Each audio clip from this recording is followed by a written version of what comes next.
Do you know what the number one thing that I hear in my consultations every single day?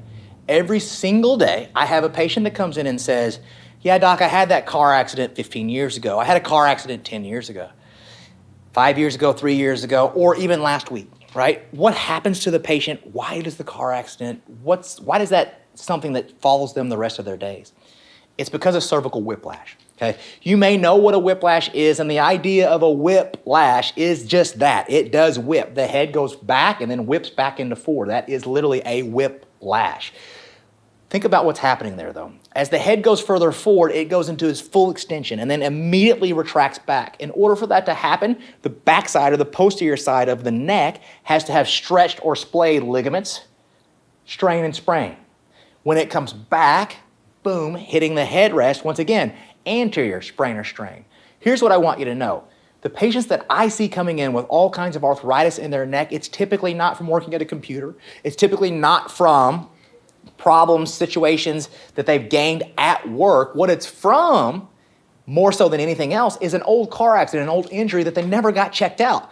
Here's what I'm going to tell you, is that if your neck locks up in a car accident and you never move those segments again, I can promise you, I'm going to say it again, I can promise you will have arthritis in that segment. Period, end of story. How arthritis develops in the cervical spine and the neck is because of lack of motion in the spine. When you take a car accident, for instance, whiplash, you lock up the neck and no one ever takes care of the ligament structure or the bone structure.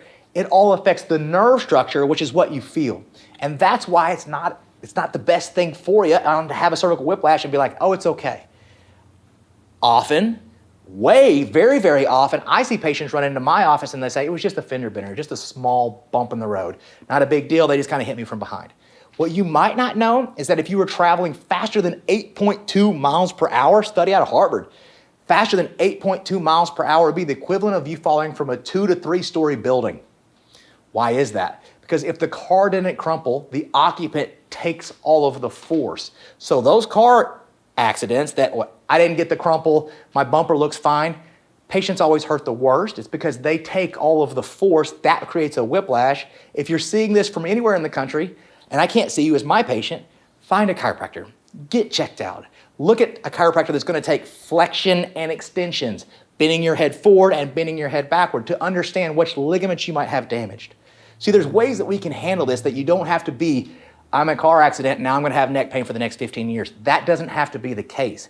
Chiropractic is 93% effective on whiplash cases, current research.